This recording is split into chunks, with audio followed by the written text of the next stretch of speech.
This is Professor MH, or today we will discuss a practical question on final account. Final account of sole proprietor और firm, वो यहाँ पे हम लोग discuss करने वाले हैं. हम लोग कंपनी का फाइनल अकाउंट उसके लिए अलग वीडियो होगा, तो कंपनी का फाइनल अकाउंट यहाँ डिस्कशन नहीं होने वाला है. यहाँ पे जो डिस्कशन होगा वो होगा कि कोई सोल प्रोप्राइटर है या कोई पार्टनरशिप फर्म है, उसका फाइनल अकाउंट आप कैसे बनाते हैं. तो लास्ट वीडियो मेरे 2-3 वीडियो आ चुके हैं. अगर उस वीडियो को आपने देखा होगा तो सबसे पहले हम लोग ने देख लिया था कि फाइनल अकाउंट हम लोग ने किस लिए बनाया. सेकंड हम लोग ने ये देखा था कि इससे हमें क्या क्या बेनिफिट मिलता है. फिर हम लोग ने देखा था कि फाइनल अकाउंट में क्या क्या चीज़ बनानी है. तो यहाँ जो फाइनल अकाउंट हम लोग सीखने वाले हैं, इस फाइनल अकाउंट के अंदर हम लोग को एक एडिशनल पढ़ना है मैन्युफैक्चरिंग अकाउंट. तो ये जो फाइनल अकाउंट बनने वाला है, चाहे सोल ट्रेडर हो या पार्टनरशिप फर्म हो, ये लोग इन्वॉल्व होंगे मैन्युफैक्चरिंग में. मैन्युफैक्चर कुछ करते होंगे, तो उसमें आपका एक अकाउंट बन जाएगा मैन्युफैक्चरिंग. वो अकाउंट कैसे बनाना है वो हम लोग यहाँ पे देखने वाले हैं. तो लास्ट वीडियो में और उससे पहले वीडियो में मैंने यही एक्सप्लेन किया था क्यों बनाया जाता है मैन्युफैक्चरिंग फाइनल अकाउंट, क्या बेनिफिट है, क्या क्या एडजस्टमेंट आएंगे. एडजस्टमेंट का अलग से वीडियो बनाया मैंने, वो आप एक बार देख सकते हो. और अगर वो नहीं भी समझा है तो जो प्रैक्टिकल क्वेश्चन हो रहा है, इसमें हम लोग प्रैक्टिकली उसको देख सकेंगे कि उसका इफेक्ट क्या आता है. तो ये क्वेश्चन को मैंने थोड़ा बड़ा कर दिया है कि ये एक ही क्वेश्चन के अंदर हम लोग के जो भी एडजस्टमेंट होंगे वो हम लोग कवर करने की कोशिश करेंगे. तो let's start with the question first. Question कुछ दिया है कि Vijay enterprises trial balance as on 31 March 2021 is as follows. 31 March 2021 का ट्रायल बैलेंस दिया है. ये ट्रायल बैलेंस अगर आपको दिख रहा होगा, ये डेबिट बैलेंस यहाँ पे दिया है और यहाँ पे आपका क्रेडिट बैलेंस दिया है. ठीक है, तो क्रेडिट सिर्फ ये 4-5 आइटम है, बाकी सब डेबिट है. टोटल यहाँ पे दिया है. फिर इसके कुछ एडजस्टमेंट है. एडजस्टमेंट क्लोजिंग स्टॉक दिया है, फिर फैक्ट्री प्रीपेड दिया है. तो पहला है क्लोजिंग स्टॉक का, फिर प्रीपेड है. Next adjustment is outstanding. Additional bad debts का एडजस्टमेंट दिया है, फिर बैड डेट्स आया. फिर commission on not received, income not received है. Interest on capital, manager is entitle to commission of 5%. 5/6 of insurance is to be allocated factory and 1/6 of office. फिर goods costing destroyed हो गया, उसका adjustment आया है. Interest on drawing, ये सब आया है. फिर डेप्रिसिएशन आपको चार्ज करने बोला है. फर्नीचर पे 10, मशीनरी पे 15, ट्रेडमार्क पे 20 एंड बिल्डिंग पे 5. तो ये कुछ एडजस्टमेंट दिए हैं. अब सॉल्व कैसे करना है, मेन आपका यही क्वेश्चन उठता है कि सर सॉल्व कैसे करें. राइट. अब सॉल्व करने से पहले बच्चा क्या करना है पता है कि ये जितने भी एडजस्टमेंट दिए हैं, ये सबको आपको पीछे जाना है और ये ट्रायल बैलेंस में टिक मार्क करना है. तो अगर आपके पास होगा तो यहाँ पे जो एडजस्टमेंट दिया है, तो पहला एडजस्टमेंट क्या दिया है, क्लोजिंग स्टॉक. तो क्लोजिंग स्टॉक ओपनिंग के अपोजिट में जाता है, ये तो पता है ना. तो जहाँ ओपनिंग है वहाँ पे हम लोग ये लिख लेंगे. ठीक है, यहाँ पे मैं टिक मार्क कर लेता हूँ. जैसे ओपनिंग यहाँ पे दिया है तो इसको यहाँ पे हम लोग टिक मार्क कर लेंगे. ठीक है. फिर हम लोग का क्या है, फैक्ट्री टैक्सेस प्रीपेड दिया है. तो फैक्ट्री टैक्सेस में जाने का, तो फैक्ट्री टैक्सेस आज देखेंगे तो फैक्ट्री टैक्सेस ये रहा, तो इसको हाईलाइट कर लेंगे. आप लोग को जब बुक में आएगा तो टिक मार्क करने का, लेकिन मैं यहाँ पे रेड से कर देता हूँ तो आपको समझ में आएगा. फैक्ट्री टैक्सेस हो गया. आउटस्टैंडिंग ऑफिस रेंट है, ऑफिस रेंट देखो यहाँ पे, तो इसको टिक मार्क कर लेंगे. मतलब जो जो आइटम आएंगे वो सबको आपको टिक मार्क करना है. बैड डेट्स आया तो ये बैड डेट से रिलेटेड होगा, तो बैड डेट देखो यहाँ पे दिया है. ठीक है, टिक मार्क कर लेंगे. नेक्स्ट इज कमीशन दिया है. कमीशन यहाँ पे कहीं पे भी कमीशन नहीं है, चेक करेंगे. कमीशन नहीं है, कमीशन नहीं है, नहीं है. अब कमीशन नहीं है तो जो आइटम नहीं होता उसको सर्कल करने का. क्या करने का, सर्कल, और स्टार करके रखने का, क्योंकि ये अलग से जाएगा. ठीक है. इंटरेस्ट ऑन कैपिटल, कैपिटल पे इंटरेस्ट है तो कैपिटल यहाँ पे दिया होगा, तो कैपिटल पे टिक मार्क कर लेंगे. फिर नेक्स्ट आपका दिया manager is entitle to a commission of 5% on net profit before charging the commission. Manager का कुछ दिया है क्या, मैनेजर से रिलेटेड भी नहीं दिया, तो इसको भी हाईलाइट कर लेंगे हम लोग, सर्कल कर लेंगे और इसको स्टार करेंगे. ठीक है. फिर 1/6 ऑफ इंश्योरेंस, इंश्योरेंस के ऊपर दिया है तो इंश्योरेंस पे टिक मार्क कर लेंगे, तो इंश्योरेंस के ऊपर हम लोग टिक मार्क कर लेंगे, ये कर लिया। फिर हम लोग क्या करेंगे, fire goods costing for destroyed, insurance company admitted A claim, ये भी हिडन एडजस्टमेंट है, मतलब यहाँ पे नहीं दिया है, इसको हम लोग सर्कल कर लेंगे, तो ये स्टार कर लेंगे, तो 3 पे स्टार हो गया है। इंटरेस्ट ऑन ड्राइंग, ड्राइंग देखो है क्या, यस, कैपिटल के नीचे ही देखो ड्राइंग दिया है, तो ड्राइंग पे टिक मार्क कर लेंगे। फिर डेप्रीशिएशन दिया, फर्नीचर, प्लांट, ट्रेडमार्क, बिल्डिंग, तो ये जितने भी दिए होंगे तो यहाँ पे देखो दिया होगा, देखो बिल्डिंग, प्लांट, फर्नीचर, ट्रेडमार्क, ये तीनों को हम लोग क्या कर लेंगे, हाईलाइट कर लेंगे, क्योंकि इसके ऊपर एडजस्टमेंट है। तो ये रेड से पता चलता है कि इनके ऊपर एडजस्टमेंट है, तो ये एडजस्टमेंट रहेगा। तो जब जब यहाँ आप ये पोस्टिंग करेंगे, ओपनिंग स्टॉक में तो नहीं, लेकिन ये जितने भी रेड में दिए हैं, जब ये आप पोस्टिंग करोगे, जब पोस्टिंग करोगे तो इसके नीचे 2-2 लाइन छोड़ देना। मैंने यहाँ पे नहीं छोड़ा है, लेकिन आप लोग बुक में जब प्रिपेयर करेंगे तो 2-2 लाइन छोड़ना जिसके ऊपर भी टिक मार्क है, ठीक है। कुछ कुछ आइटम के नीचे जैसे कैपिटल हो गया, बैड डेट्स हो गया, इसका फॉर्मेट बनता है 4-5 लाइन का, तो उसके लिए 4-5 लाइन आपको छोड़ना है, वो मैं आपको एक्सप्लेन करूंगा। तो पहला हम लोग का क्या स्टेप है, जितने भी एडजस्टमेंट है इसको टिक मार्क करने का, और जिसके ऊपर टिक मार्क नहीं है उसको स्टार करने का, कर लिया। अब क्या करेंगे, अब हम लोग फॉर्मेट बनाएंगे। तो फॉर्मेट बनाएंगे तो सबसे पहले क्या लिखने का, पार्टी का नाम लिखने का। तो पार्टी का नाम in the books of Vijay enterprise, अगर देखेंगे आप तो विजय एंटरप्राइज है, बराबर है। विजय एंटरप्राइज के बाद आपको बनाना है मैन्युफैक्चरिंग, क्योंकि अगर आपने यहाँ पे क्वेश्चन में देखा होगा तो यहाँ पे दिया है prepare manufacturing account, trading account, P&L and for the financial year. Balance sheet भी बनाना है, बैलेंस शीट का नाम मेंशन नहीं किया है तो बैलेंस शीट भी बनाना है। तो सबसे पहले क्या करने का, एडजस्टमेंट टिक मार्क हो गए, अब फॉर्मेट बनाने का। तो फॉर्मेट में सबसे पहले क्या बनाएंगे आप, आई बात समझ में, मैन्युफैक्चरिंग अकाउंट। तो यहाँ पे मैंने लिख दिया manufacturing account, particular amount amount, particular amount amount. ये सिर्फ आपके समझने के लिए डेबिट साइड है, यहाँ पे एक्सपेंसेस आएंगे, ये क्रेडिट साइड है, यहाँ पे इनकम साइड आती है। आई बात समझ में। तो पहला मैन्युफैक्चरिंग बन गया। अब दूसरा हम लोग बनाएंगे ट्रेडिंग अकाउंट। तो ट्रेडिंग अकाउंट का नाम लिखना है और पर्टिकुलर अमाउंट अमाउंट सेम बनाना है। तो trading account for the year ended, यहाँ पे मैंने वो नहीं लिखा है लेकिन आप लोग लिख सकते हो, for the year ended 31 March 2021। Same way में इधर पे भी आएगा ट्रेडिंग में, for the year ended 31 March 2021। Same way में P&L बनाएंगे आप, तो P&L के अंदर भी आपको बनाना है for the year ended 31 March 2021। आई बात समझ में। और बैलेंस शीट जो होता है वो होता है एज एट 31 मार्च 2021, ठीक है। तो यहाँ पे हम लोग बैलेंस शीट बना लेंगे, एसेट लायबिलिटी। तो फॉर्मेट बना लिया, 2 ही कॉलम बनाना है, ये याद रखना। तो 2 मैन्युफैक्चरिंग बन गया, बराबर है। फिर हम लोग ने ट्रेडिंग बनाया, ठीक है। ट्रेडिंग बनाने के बाद हम लोग ने P&L बनाया, एक एक पेज का बनाने का, ठीक है। और बैलेंस शीट, तो मैन्युफैक्चरिंग ट्रेडिंग एक पेज, P&L एक पेज और बैलेंस शीट एक पेज। तो ये हो गया आपका मैन्युफैक्चरिंग, ट्रेडिंग, P&L और बैलेंस शीट, ठीक है।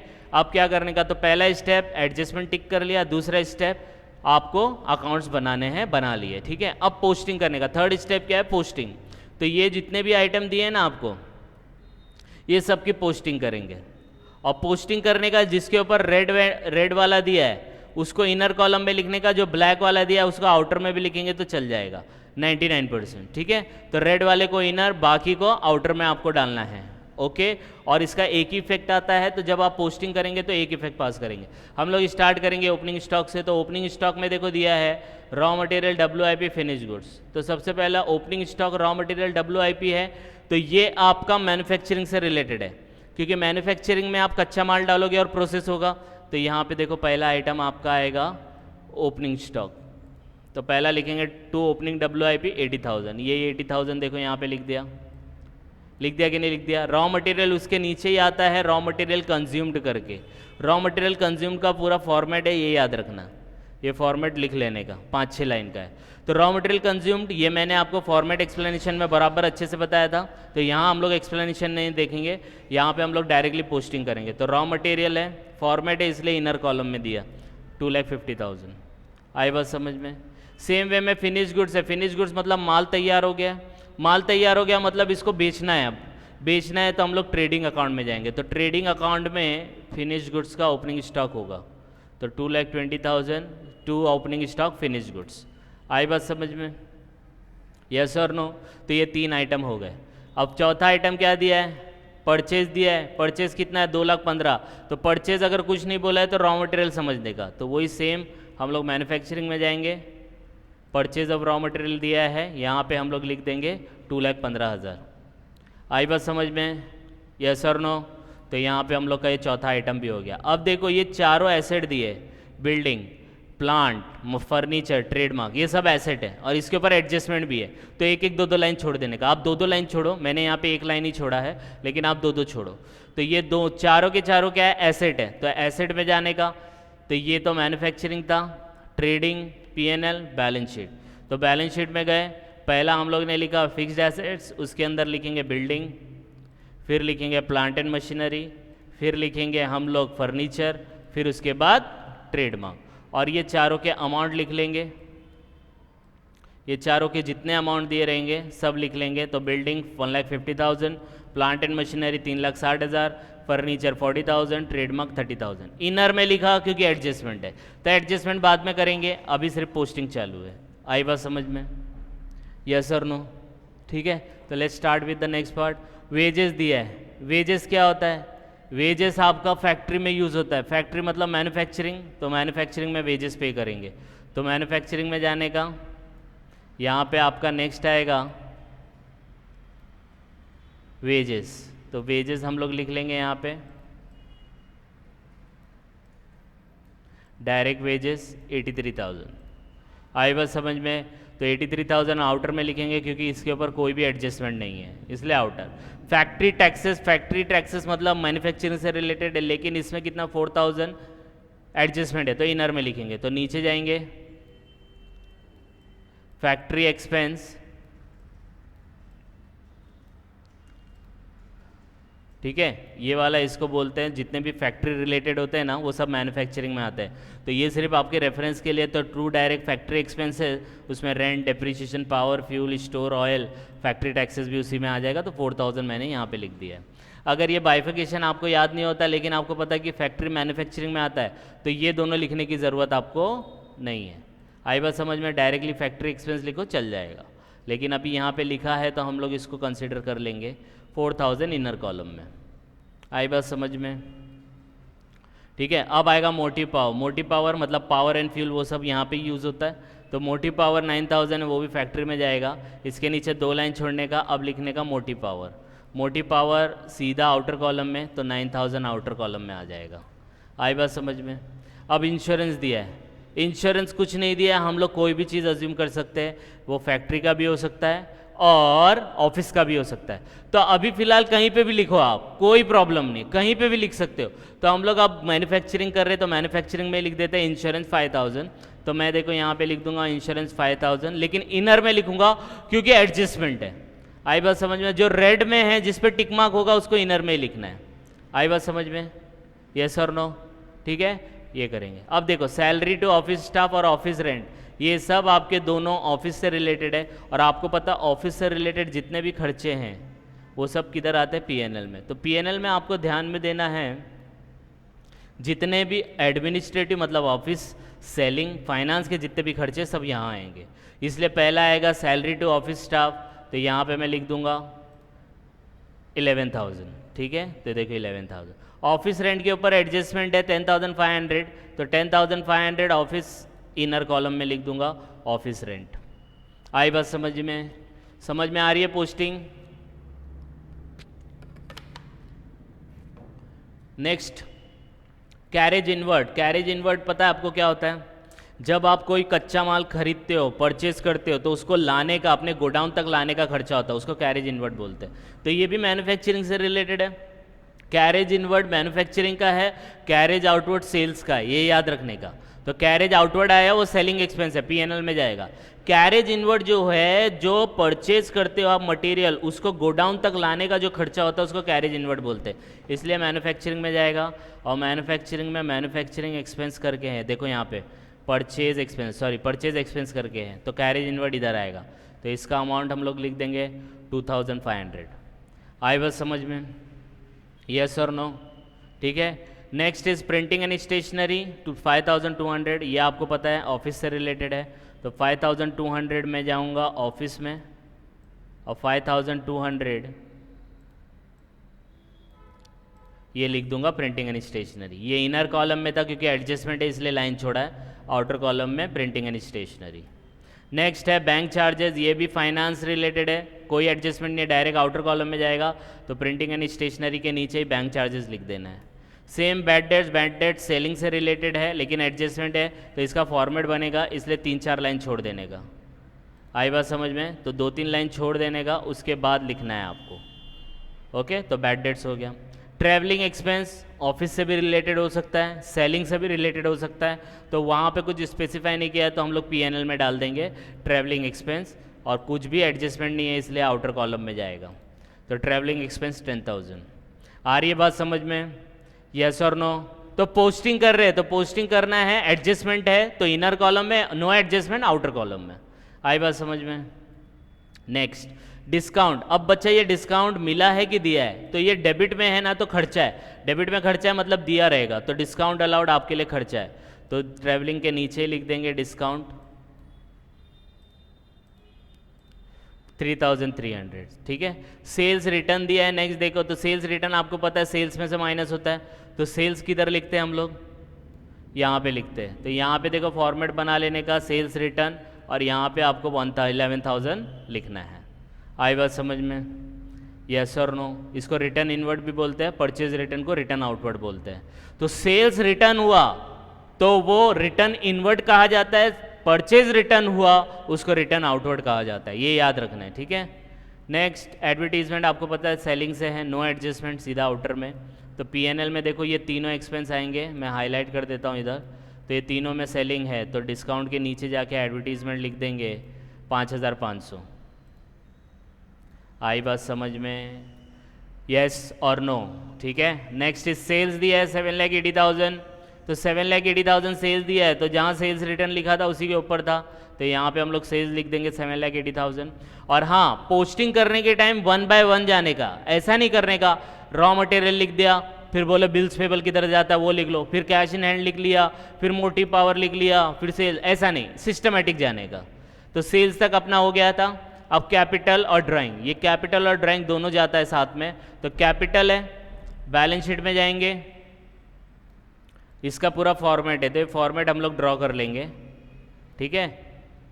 तो ये फॉर्मेट ड्रॉ कर लिया, तो इधर पे ओपनिंग है, तो ओपनिंग कितना था कैपिटल? 8,50,000, देखो यहाँ पे दिया है। ड्राइंग है, ड्राइंग मतलब आपने पैसा विड्रॉ कर लिया, विड्रॉ कर लिया मतलब माइनस करेंगे, तो लेस ड्राइंग, माइनस में 2,600। समझ में आया कि नहीं आया? यस और नो? सेम वे में क्रेडिटर है और डेटर है। अब ये डेटर पे भी एडजस्टमेंट था, यहाँ हम लोग ने टिक मार्क करना भूल गए, लेकिन एडजस्टमेंट है क्योंकि वो बैड डेट्स दिया है ना, वो डेटर से रिलेटेड है, तो यहाँ पे है। तो ये 52,000 आपका क्रेडिटर है, तो ये नीचे जाएगा क्रेडिटर, करंट लायबिलिटी में क्रेडिटर आएगा, तो यहाँ पे हम लोग लिख लेंगे क्रेडिटर, अमाउंट आएगा 52,000 आउटर कॉलम में, because no adjustment is given. Same way में डेटर है, तो डेटर लिख लेंगे यहाँ पे डेटर, और डेटर का अमाउंट हम लोग इनर कॉलम में लिख लेंगे 82,500। आई बात समझ में? सेम वे में देखो डिस्काउंट दिया है, अब क्रेडिट में दिया है, जब डेबिट में था तो खर्चा है, क्रेडिट में दिया है तो इनकम हो गया ना, तो क्रेडिट है तो क्रेडिट में जाने का, और यहाँ पे लिखने का डिस्काउंट रिसीव्ड 2,500, आउटर कॉलम में लिखने का क्योंकि नो एडजस्टमेंट, ये हो गया। मिसलेनियस एक्सपेंस दिया, अब मिसलेनियस एक्सपेंस फैक्ट्री के भी हो सकते हैं, ट्रेडिंग के भी हो सकते हैं, फाइनेंस के भी हो सकते हैं, सॉरी पीएनएल के भी। आपको ये मैं बता दूं कि जब भी मिसलेनियस है या ऐसा ही कुछ जनरल एक्सपेंस आएगा, आप पीएनएल में डाल दो, कोई प्रॉब्लम नहीं है। तो मैं पीएनएल में जाके मिसलेनियस एक्सपेंस डालूंगा 2,900। आई बात समझ में? Same next is bills payable 34,000, ये क्रेडिटर के साथ रहता है, उसका भाई है, तो क्रेडिटर के नीचे ही 34,000 बिल्स पेबल लिख देंगे। आई बात समझ में? यस और नो?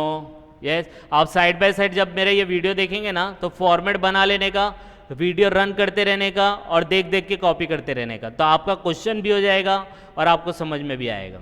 आई बात समझ में? यस और no? Okay, next is bills receivable. ये सब आपके एसेट होते हैं, bank balance, cash in hand, bills receivable, ये डेटर के नीचे आ जाएंगे।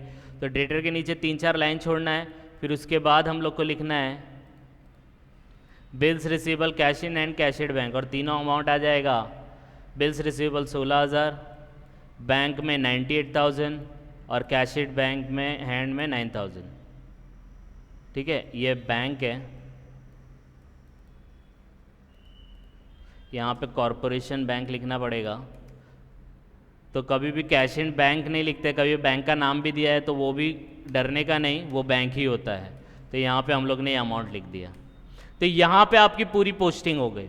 अब इसकी ज़रूरत नहीं है, अब सीधा हम लोग को एडजस्टमेंट देखना है। और याद रखना, अब एडजस्टमेंट के जितने भी इफेक्ट आएंगे वो 2 इफेक्ट आएंगे।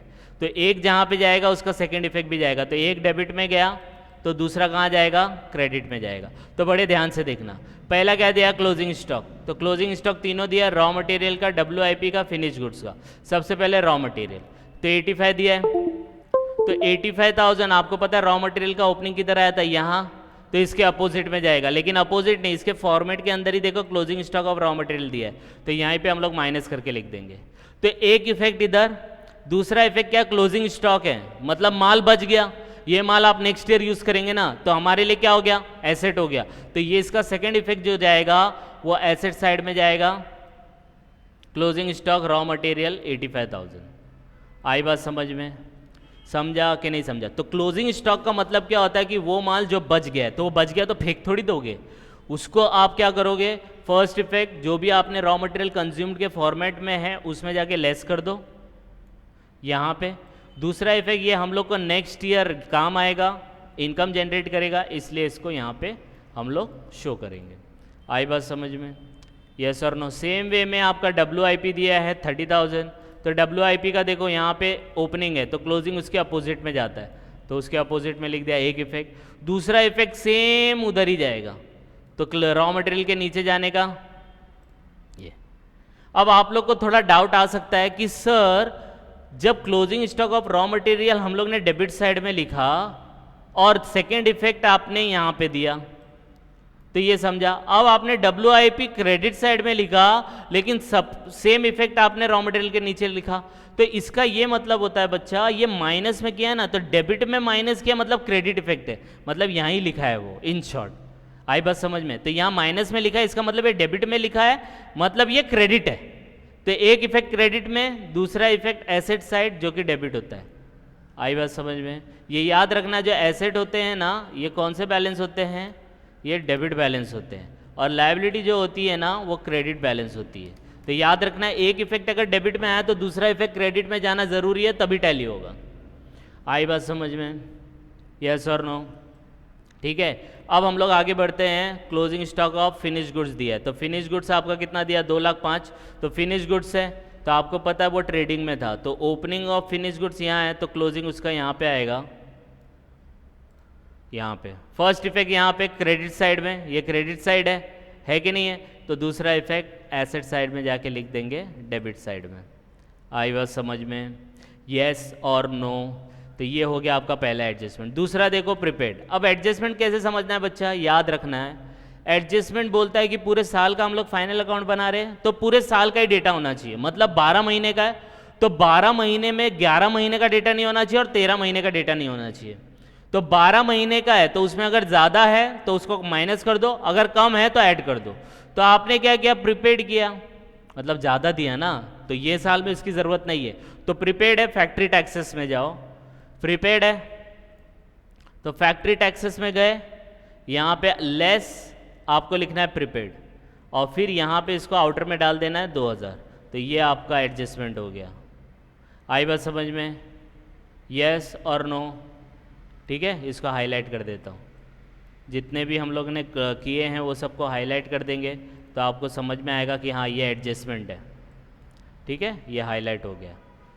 तो फर्स्ट इफेक्ट इधर हो गया, तो लेस फ्रॉम फैक्ट्री, प्रीपेड है ना, एक्स्ट्रा किया है, तो एक्स्ट्रा मतलब हम लोग को पूरे साल का चाहिए, एक्स्ट्रा नहीं चाहिए, तो माइनस कर दो।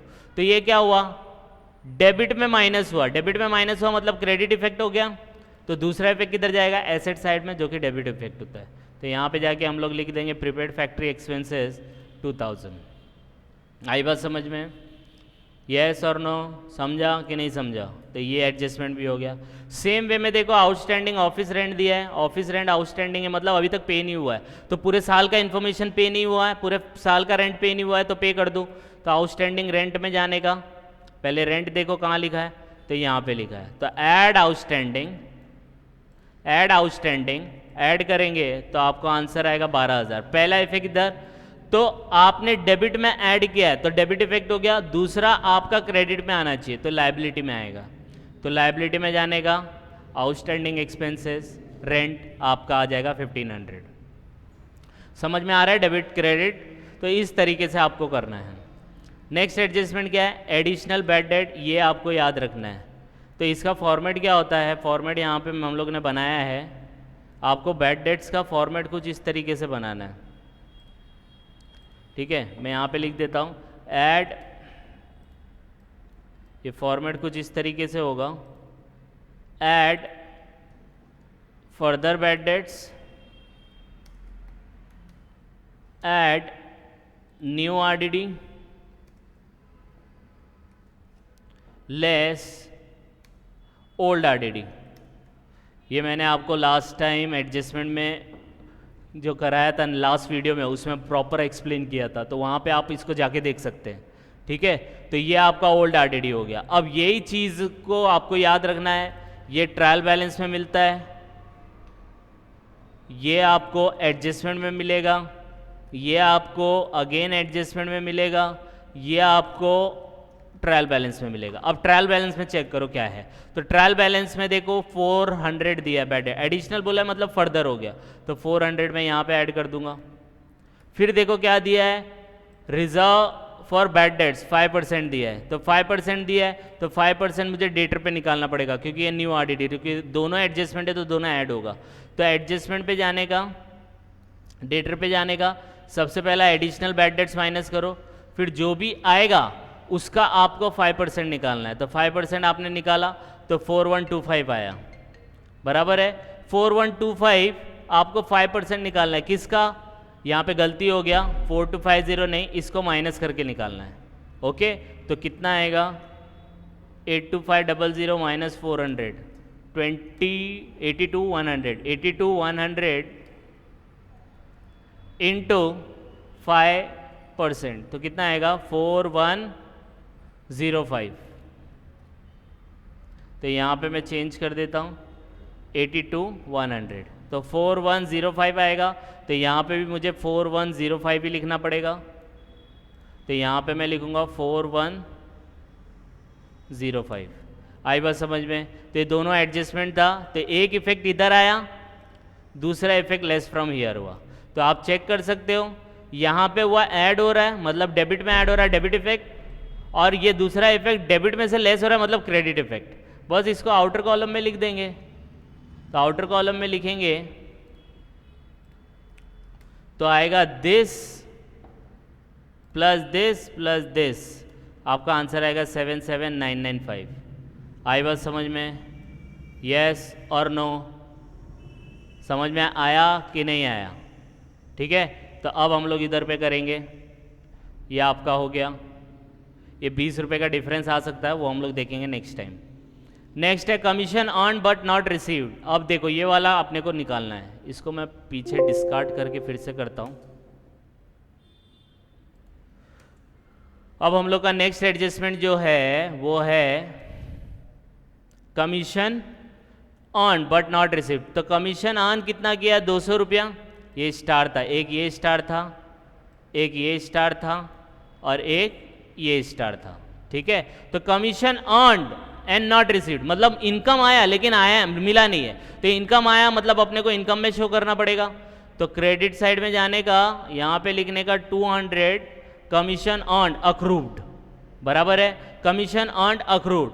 अब ये इनकम अभी तक आया नहीं है, तो क्रेडिट में एक इफेक्ट, दूसरा आने वाला है, मतलब फ्यूचर में इनकम जनरेट होता है, तो उसको हम लोग एसेट में लिखते हैं। तो यहाँ पे हम लोग लिख लेंगे 200 कमीशन अक्रूड। आई बात समझ में? यस और नो?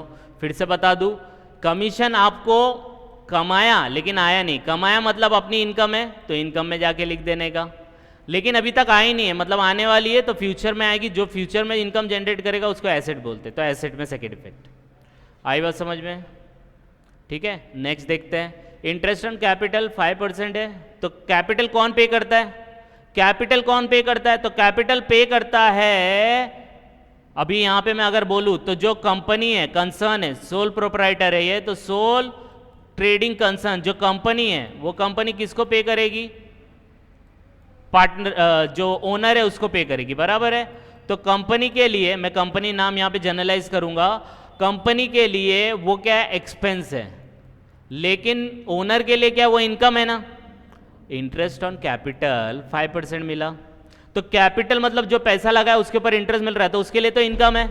तो first effect add to capital, तो पहला हम लोग यहाँ पे देखो 5% दिया, ऐड टू कैपिटल, ऐड कर दिया। दूसरा इफेक्ट कौन पे कर रहा है? ये एंटरप्राइज पे कर रही है ना, एंटरप्राइज पे कर रही है किसको? विजय को पे कर रही है, ओनर को पे कर रही है, तो ओनर के लिए पीएनएल में क्या हो जाएगा? इनकम हो जाएगा, एक्सपेंस हो जाएगा, तो एक्सपेंस हम लोग यहाँ पे शो कर देंगे 42,500। अब समझ में आया? इंटरेस्ट ऑन कैपिटल, कैपिटल के लिए इनकम है लेकिन पीएनएल में तो एक्सपेंस हो जाएगा ना, क्योंकि कंपनी के लिए अलग होता है। गोइंग कंसर्न करके एक कॉन्सेप्ट है जिसमें जो कंपनी होती है वो अलग होती है और उसको चलाने वाला जो ओनर रहता है वो अलग होता है। तो जब ओनर को कैपिटल पे इंटरेस्ट मिला तो उसके लिए इनकम है, लेकिन वो कंपनी जो इंटरेस्ट पे कर रही है उसके लिए एक्सपेंस होगा, इसलिए यहाँ पे वो इंटरेस्ट इनका एक्सपेंस में चला जाएगा, डेबिट में फर्स्ट इफेक्ट, और लायबिलिटी में जाके ऐड करेंगे तो लायबिलिटी में सेकेंड इफेक्ट, क्रेडिट में। आई बात समझ में? यस और नो? तो ये हो गया आपका इंटरेस्ट। ठीक है, फिर ये देखो, manager is entitle to 5% of net profit, तो नेट प्रॉफिट बच्चा अभी तक आया नहीं है, तो नेट प्रॉफिट जब आएगा तो उसका 5% निकाल लेंगे, देखते कैसे। अब देखो नेक्स्ट दिया है, 5/6 of insurance are allocated to factory and 1/6 of the office. 5/6 का मतलब क्या है? 5/6, और 1/6 का मतलब क्या है? 1/6। तो 5/6 ऑफ इंश्योरेंस आर फैक्ट्री, मतलब इसका जितना भी फैक्ट्री का इंश्योरेंस है वो सिर्फ 5/6 है, और बाकी 1/6 किसका है? ऑफिस का है। तो देखो इंश्योरेंस कहाँ लिखा है, तो अगर चेक करेंगे देखो इंश्योरेंस यहाँ पे लिखा है, इंश्योरेंस। तो 5,000 में ऑफिस का कितना है? ऑफिस का 1/6 है, तो यहाँ पे आप मैन्युफैक्चरिंग में ऑफिस का नहीं लिख सकते, तो मैन्युफैक्चरिंग में ऑफिस का नहीं लिख सकते, तो 1/6 माइनस करने का, तो 5,000 इंटू 1/6 करने का, तो देखो यहाँ पे दिया है 5,000 इंटू 1/6, तो कितना आया? 833 आया, माइनस करने का आंसर आएगा 416। इतना क्या हो गया? ये फैक्ट्री का है, लेकिन ये 833 किसका? ऑफिस का है, तो ये ऑफिस का हम लोग पीएनएल में शो कर देंगे। तो यहाँ पे जाएंगे इंश्योरेंस ऑफिस। आई बात समझ में? वापिस से बता देता हूँ, 5/6 of insurance are allocated to factory, तो फैक्ट्री का 5/6 है और 1/6 ऑफिस का है, तो टोटल हम लोग ने फैक्ट्री में लिखा था, तो फैक्ट्री में से 1/6 माइनस किया, आउटर में लिख दिया, ये मैन्युफैक्चरिंग का हो गया, और जितना माइनस किया ये ऑफिस का है, तो सेकेंड इफेक्ट हम लोग का ऑफिस का यहाँ पे लिख दिया। आई बात समझ में? यस और नो? नेक्स्ट करेंगे, fire goods costing 5,000 were destroyed by insurance company admitted A claim of 3,000। 5,000 का लॉस हो गया फायर से, इंश्योरेंस वाले ने सिर्फ 3,000 दिया, तो मतलब फायर से लॉस्ट हो गया, मतलब गुड्स चला गया। जब गुड्स चला जाता है तो उसको हम लोग ट्रेडिंग में लिखते हैं, क्योंकि ट्रेडिंग में ही है ना गुड्स आता जाता है, तो फायर से जाए, सेल करने पे जाए, कोई लेके चला जाए, गुड्स तो जा रहा है ना, तो इसलिए हम लोग यहाँ पे लिखेंगे गुड्स लॉस्ट और डिस्ट्रॉयड बाय फायर, और अमाउंट सीधा ऑर्डर में लिखेंगे 5,000। एक इफेक्ट इधर हो गया, लेकिन ये डिस्ट्रॉयड हो गया ना, अपने लिए तो लॉस है, लॉस मतलब खर्चा, तो एक इफेक्ट क्रेडिट में, दूसरा इफेक्ट किधर जाएगा? पीएनएल के डेबिट में जाएगा। पीएनएल के डेबिट में आप लिखोगे गुड लॉस बाय फायर, लेकिन इंश्योरेंस वाले ने क्या बोला? मैं 3,000 देता हूं, तो इसका मतलब 5,000 जो आपको लॉस हुआ था उसमें से 3,000 रिकवर हो गया, तो 2,000 ही एंट्री आएगा। तो अब ध्यान से देखो, आपका गुड्स लॉस बाय फायर कितना था? 5,000, क्रेडिट में लिख दिया। क्यों क्रेडिट में लिखा? क्योंकि ये गुड्स आपका चला गया, जो गुड्स चला जाता है उसको सेल्स के नीचे लिखने का। तो सेल्स के नीचे 5000 लिख लिया। अब ये 5000 क्यों निकला? क्योंकि आग लग गई थी, तो आग लग गई थी, अपना लॉस हुआ, तो इंश्योरेंस कंपनी वाले ने बोला मैं सिर्फ 3000 दूंगा। तो इसका मतलब आपको लॉस 5000 का नहीं, सिर्फ 2000 का हुआ। तो हम लोग को लॉस दिखाना है, खर्चा दिखाना है, तो डेबिट में जाएंगे 2000। लेकिन हम लोग ने क्रेडिट में कितना लिखा था? 5, डेबिट में कितना लिखा? 2। इसका मतलब 3000 और डेबिट में लिखना पड़ेगा। तो 3000 इंश्योरेंस वाला पैसा देगा कि नहीं देगा? तो 3000 इंश्योरेंस वाला पैसा देगा तो फ्यूचर में देगा, और फ्यूचर में देता है वो हम लोग का कमी एसेट बन जाता है। तो इंश्योरेंस क्लेम 3000 यहाँ। तो देखो डेबिट में 3000 यहाँ, डेबिट में 2000 यहाँ, तो डेबिट का 5000 हो गया और क्रेडिट का 5000 यहाँ पे दिया है। आई बात समझ में? यस और नो? समझ में आ रहा है कि नहीं आ रहा है? तो दिस इज द केस। ठीक है, फिर देखो interest on drawing 6% per annum for 6 month. ध्यान से देखना, आपने जो पैसा निकाला था तो पैसे के ऊपर 6% आपको इंटरेस्ट देना पड़ेगा। कौन पे करेगा? तो ड्राइंग कौन निकालता है? तो ड्राइंग ओनर निकालता है। तो ओनर पैसा लेके गया तो ओनर को इंटरेस्ट पे करना पड़ेगा। जैसे उसको कैपिटल पे इंटरेस्ट मिल रहा है, ड्राइंग पे उसको इंटरेस्ट देना पड़ेगा। Interest on capital company owner को देती है और interest on drawing owner company को देगा। बात समझ रहे हो? क्योंकि आप पैसा लेके गए तो कंपनी से लेके गए ना, तो कंपनी आपसे चार्ज करेगी। तो कितना परसेंट इंटरेस्ट चार्ज कर रही है? 6%। तो कितना ड्राइंग लेके गई थी? तो ड्राइंग हम लोग ने आई थिंक यहाँ पे लिखा है, तो देखो ड्राइंग 26,000, तो 6% के हिसाब से कितना आएगा? तो यहाँ पे देखो 2600 इंटू 6/100 इंटू 6/12, क्योंकि 6 महीने का बोला है ना ये, और ये पर आनम दिया है, तो ये कैलकुलेट किया तो 78 आएगा। तो ये पैसा भी माइनस हो जाएगा, एक इफेक्ट इधर। अब दूसरा इफेक्ट किधर जाएगा? तो ये इंटरेस्ट कौन पे कर रहा है? तो ये इंटरेस्ट ओनर पे कर रहा है कंपनी को। तो कंपनी के लिए क्या है? इनकम है, तो ये अदर इनकम में चली जाएगी। तो यहाँ पे जाके आपको 78 इनकम में लिखाना है। आया समझ में कि नहीं आया? फिर से बता देता हूँ, ये जो इंटरेस्ट ऑन ड्राइंग है, कैपिटल रहेगा कंपनी ओनर को पे करेगी, ड्राइंग रहेगा तो ओनर कंपनी को पे करेगा। तो इंटरेस्ट ऑन ड्राइंग है तो कंपनी के लिए क्या हो गई? इनकम हो गई, और ओनर के लिए क्या हो गया? एक्सपेंस हो गया। तो इनकम यहाँ पे जब हम लोग करेंगे तो ये ड्राइंग हम लोग का क्या होएगा? माइनस हो जाएगा। इंटरेस्ट ऑन ड्राइंग 6% है 6 महीने के लिए, तो कुछ इस तरीके से निकलेगा। देखो 2600 इंटू 6/100, क्योंकि 6% दिया है, इंटू 6/12 क्यों किया? क्योंकि 6 महीने के लिए बोला है। आई बात समझ में? तो 78, और ये इनकम जनरेट करता है, तो 78 इंटरेस्ट ऑन ड्राइंग यहाँ लिख देंगे। आई बात समझ में? यस और नो? तो ये पार्ट है।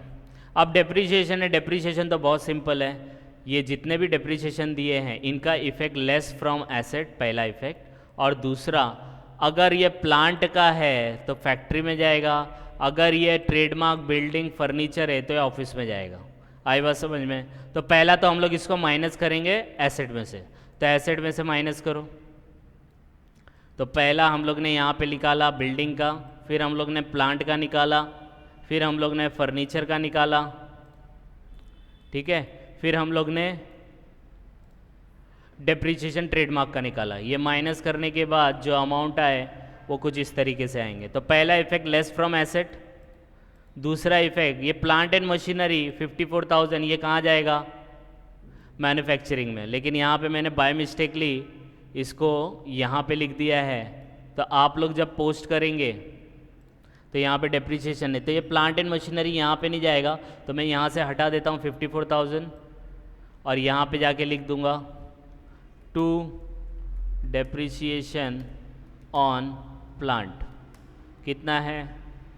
54,000, ठीक है। तो ये 54,000 लिख दिया। आई बात समझ में? और बाकी इधर से मैंने वो हटा दिया प्लांट एंड मशीनरी, ये तीनों का यहाँ पे। तो फर्स्ट इफेक्ट जो था less from asset, first effect जो था लेस फ्रॉम एसेट, और दूसरा इफेक्ट था अगर प्लांट एंड मशीनरी है तो मैन्युफैक्चरिंग में जाएगा, और अगर ऑफिस रिलेटेड है तो ये पीएनएल में जाएगा। तो यहाँ पे हम लोग ने पोस्टिंग कर लिया है।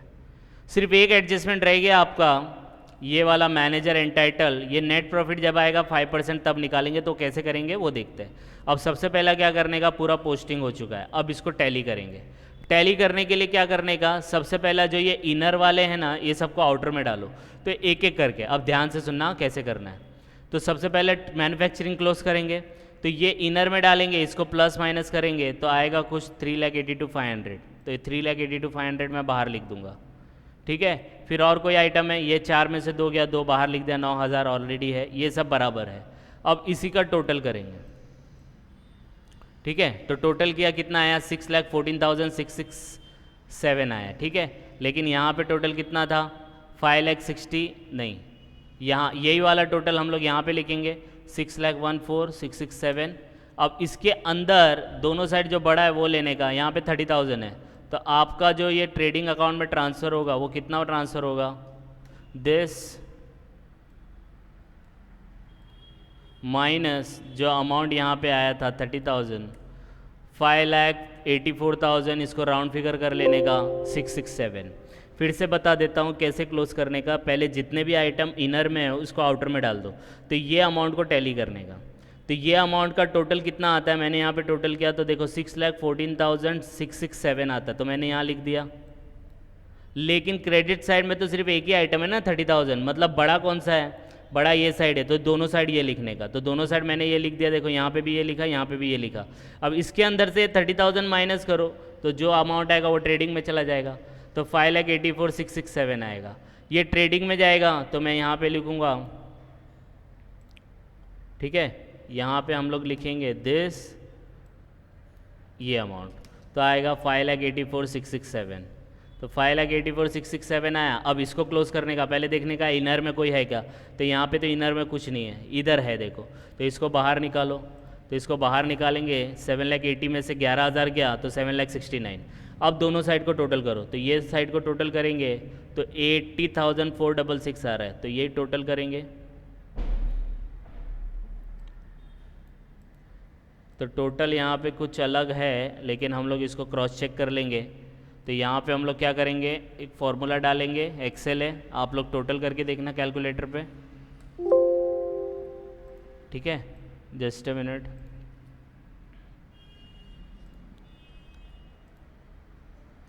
इसका टोटल ले लेंगे, तो टोटल लिया, ये साइड का टोटल है, जस्ट अ मिनट, कुछ गड़बड़ हो गया, ये दोनों का टोटल किया तो आया कुछ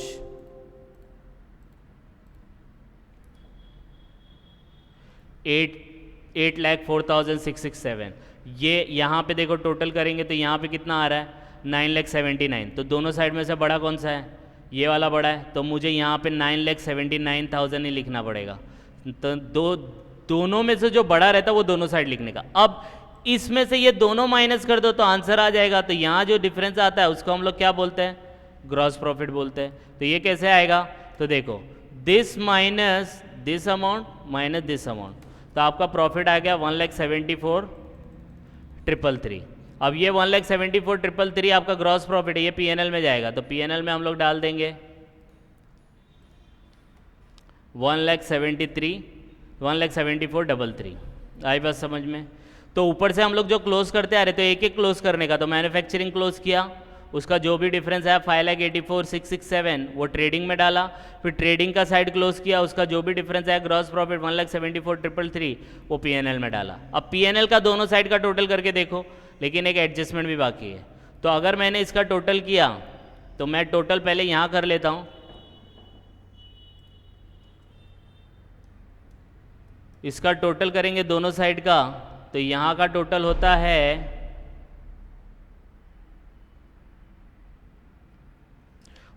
1,19,738। लेकिन देख लेने का कि कोई इनर में तो नहीं है, तो देखो ये इनर में था तो 12,000 आउटर में, ये देखो इनर में है तो इसको आउटर में डाल दो, ठीक है। तो ये तीनों ऐड हो जाएगा तो 5,05,000 आएगा, और कोई नहीं है, तो 1,19,738 टोटल आया। यहाँ का टोटल कितना है, तो यहाँ का टोटल अगर आप देखेंगे तो 1,77,111 आ रहा है, तो तो ये वाला साइड बड़ा है कि नहीं? तो ये वाला साइड का टोटल कितना है वो भी लिख लेंगे, इज इक्वल टू सम, ये साइड का टोटल कर लेंगे।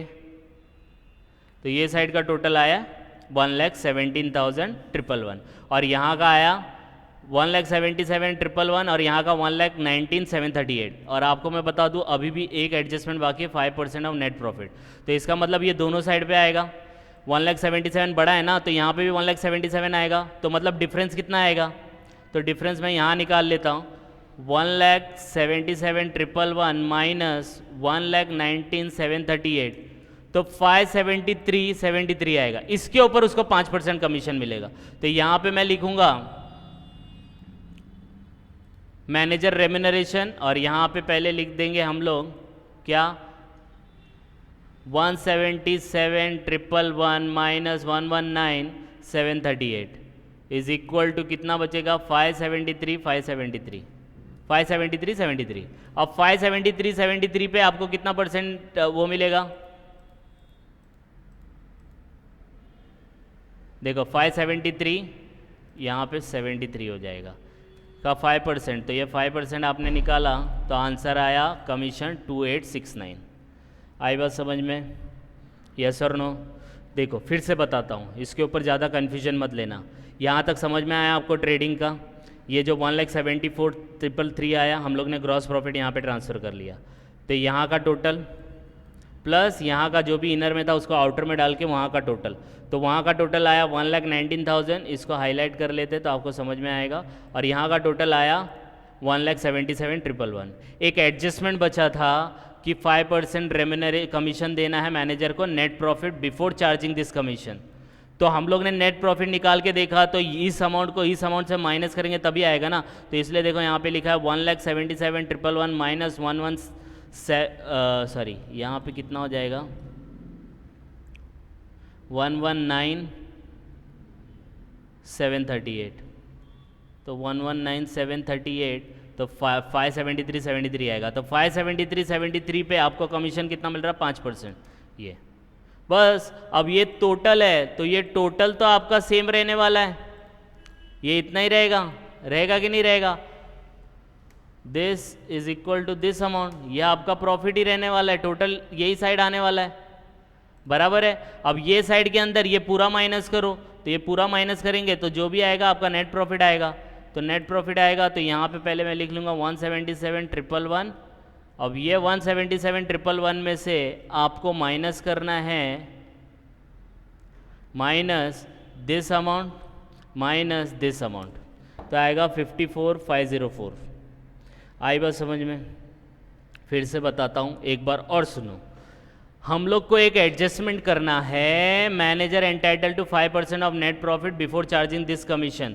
तो नेट प्रॉफिट पे निकालना है। तो नेट प्रॉफिट तो इधर का टोटल करेंगे, उसमें से माइनस करेंगे यहाँ का टोटल, बराबर है। तो यहाँ का टोटल आया था, कितना टोटल आया था? 1,19,738 और यहाँ का टोटल आया था 177। तो इन दोनों के डिफरेंस को क्या आया? 573.73। तो 573.73 पे 5% आएगा, तो 5% इतना आया। आई बात समझ में? अब ये आने के बाद हमारा टोटल तो इधर यही रहने वाला है, लेकिन यहाँ पे ये अमाउंट में ये अमाउंट ऐड हो जाएगा। इसका मतलब 1,77,111 में से ये अमाउंट माइनस करो, माइनस ये वाला करो, तो आपको जो आएगा वो नेट प्रॉफिट बैलेंस शीट में जाएगा। तो इसलिए देखो यहाँ पे लिखा है 177,111 माइनस ये वाला अमाउंट माइनस ये वाला, क्योंकि ये वाला अमाउंट ये ऊपर का टोटल है, ये पूरे का टोटल है, ये पूरे का। आई बात समझ में? तो इसलिए यहाँ पे आया, तो ये प्रॉफिट आया। ये प्रॉफिट आपको कहाँ ट्रांसफ़र करना है? बैलेंस शीट में। तो बैलेंस शीट में जाएंगे, यहाँ पे लिखेंगे, तो यहाँ पे लिखना पड़ेगा 54,504, ठीक है। इसके बाद अब इसको टोटल करेंगे, तो टोटल करने से पहले आपको क्या करना है? जो भी इनर में उसको आउटर में डालो। तो देखो यहाँ पे कोई भी इनर में नहीं है, सब आउटर में है, बस ये एक इनर में था तो इसको आउटर में डाल देते हैं। तो इसको मैं टोटल कर लेता हूँ, इज इक्वल टू सम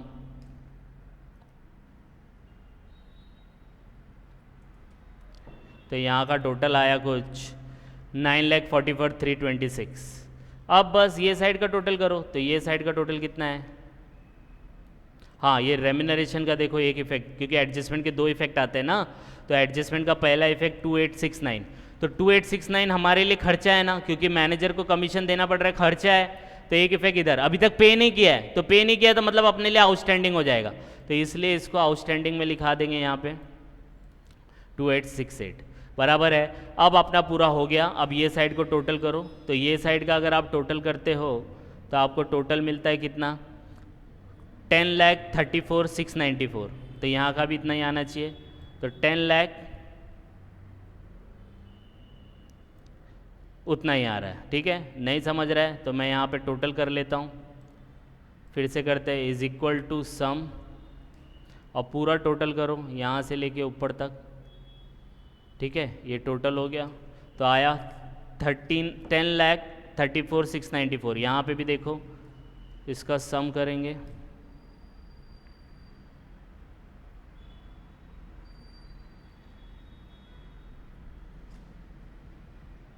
यहाँ पे देखो डिफरेंस आने लगा, कितने का, 10,34,694, यहाँ पे आ रहा है 10,34,695, 1 रुपये का डिफरेंस है। वो राउंड फिगर में हो गया रहेगा, तो 1 रुपये का कोई डिफरेंस नहीं होता है, उतना चल जाता है। आई बात समझ में? तो ये आपका बैलेंस शीट टैली हो गया, तो बैलेंस शीट टैली हो गया, तो इसका मतलब अपना सम राइट है। अब आपको ये चीज़ ध्यान में रखनी है, बहुत बड़ा क्वेश्चन हो गया, इसको धीरे धीरे देखना है, नहीं समझेगा तो रिपीट करते रहना, तो आपको समझ में आ जाएगा। आई बात समझ में? आप इसको 1-2 बार गो थ्रू करो, कुछ डाउट आएगा तो please comment, and please like and subscribe for more videos. Thank you.